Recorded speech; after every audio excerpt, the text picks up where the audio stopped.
Hello friends, Namaste. Welcome to Ramani சிந்தி.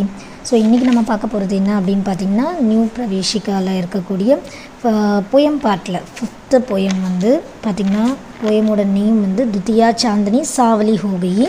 இதை எழுதினவருடைய பேர் மாக்கன்லால் சதுர்வேதி. ஸோ இந்த வீடியோவில் வந்து பார்த்திங்கன்னா, மாக்கன்லால் சதுர்வேதியோடைய கவி பரிச்சையை தான் வந்து நம்ம பார்க்க போகிறோம். ஸோ இது உங்களுடைய புக் நம்பர் 1ல் பேஜ் நம்பர் 21ல் வந்து இது இருக்குது. ஸோ அதை பார்க்கலாம். माखनलाल चतुर्वेदी भारत के ख्याति प्राप्त कवि. ஸோ மாக்கன்லால் சதுர்வேதி வந்து பார்த்திங்கன்னா இந்தியாவில் இருக்கக்கூடிய ஃபேமஸான, ख्यातिना ஃபேமஸ், ஸோ புகழ்பெற்ற கவி, கவினா போயட், லேக்கக் ரைட்டர், और பத்திரக்கார்னா ஜேர்னலிஸ்ட். ஸோ ஒரு ஃபேமஸான ரைட்டராகவும் போயட்டாகவும் ஒரு ஜேர்னலிஸ்டாகவும் இருந்தவர். ஆப்கி ரச்சனாயே, இவரோட புக்ஸ் வந்து அத்தியந்த லோக்பிரிய ஹூயி, ரொம்பவே வந்து மக்களுக்கு பிடிச்ச ஒரு புக்ஸாக வந்து இருந்தது. லோக்பிரிய அப்படின்னா பீப்புள் லவ்விங், ஸோ மக்களுக்கு பிடிச்ச ஒரு புக்ஸாக வந்து இருந்தது. आपकी कविताएं सरल भाषा और ओजपूर्ण भावनाओं से भरपूर है. இவருடைய போயம்ஸ் எல்லாமே சரல் பாஷானா ரொம்ப ஈஸியான லாங்குவேஜ்லேயும், ஓஜ்பூர்ண பாவனா அப்படின்னா எனர்ஜெட்டிக்கான ஃபீலிங்ஸ், ஸோ அந்த மாதிரியான விஷயங்கள் நிறைஞ்சதாக தான் வந்து இவரோட புக்ஸ் வந்து இருந்தது. उनकी कविताओं में இவரோட போயம்ஸில் தேஷ் பிரேம் கே சாத் சாத், நம்ம நாட்டு மேலே இருக்கக்கூடிய பற்று, தேசப்பற்று கூட சேர்ந்து பிராக்ருதிக் பிரேம் காபி சித்ரன் ஹூவாக. பிராக்ருதிக் பிரேம் அப்படின்னா வந்து இயற்கை மேலே இருக்கக்கூடிய அன்பு. ஸோ தேசப்பற்று மட்டும் அவர் சொல்லலை, இயற்கை மேலே அவர் வச்சிருக்கிற அன்பையும் வந்து அவர் வந்து காமிச்சிருப்பார். इसलिए वे सच्चे अर्थों में, இதனால தான் இவரை வந்து உண்மையான மீனிங்கில் வந்து பார்த்திங்கன்னா யுக்சாரன் மானே ஜாத்தே ஹை, அதாவது ட்ரெண்ட் செட்டர் அப்படின்னு சொல்லுவாங்க.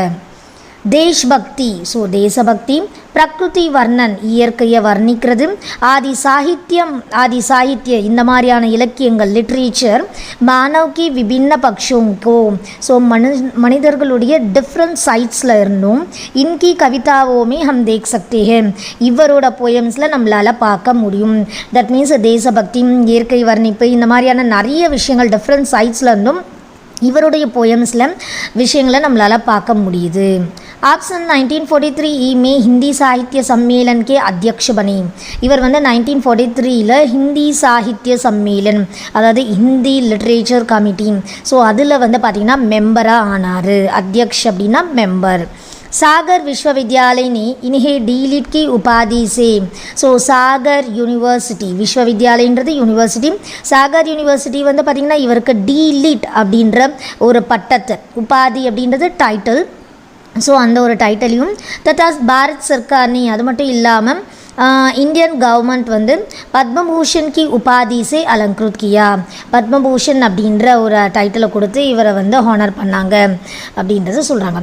காவிய சங்கிரக, இவருடைய காவியத்துடைய கலெக்ஷன்ஸ் என்னென்ன, புக் கலெக்ஷன்ஸ் என்னென்ன பார்த்திங்கன்னா ஹிம் கிரீட்டினி, ஹிம் தரங்கினி, ஸோ இவருடைய காவியத்துடைய கலெக்ஷன்ஸ் வந்து இந்த 2 புக்ஸும்.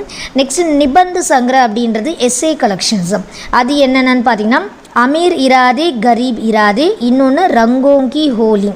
அடுத்தது வந்து பார்த்திங்கன்னா ஆப்னி பிரபா நாமக் பத்திரிகா கா சம்பாதன் காரிய பி கியா, அது மட்டும் இல்லாமல் இவர் வந்து பிரபா அப்படின்ற ஒரு நியூஸ் பேப்பரில் வந்து பார்த்திங்கன்னா எடிட்டராகவும் வந்து ஒர்க் பண்ணார் அப்படின்றத சொல்கிறாங்க. ஸோ இது வந்து பார்த்திங்கன்னா மாக்கன்லால் சதுர்வேதியை பற்றி நமக்கு கவி பரீட்சையில் கொடுத்துருக்கக்கூடிய விஷயங்கள். இந்த மாதிரி உங்களுக்கு பிரவேஷிகாவுடைய மற்ற லெசன்ஸுடைய வீடியோஸும் வந்து நம்மளோட சேனலில் அப்லோட் பண்ணியிருக்கேன். பார்க்கணும் அப்படின்னா மறக்காமல் நம்மளோட ரமணி சிந்தி சேனலை சப்ஸ்கிரைப் பண்ணிக்கோங்க, ஃபாலோ பண்ணிக்கோங்க. தேங்க்யூ.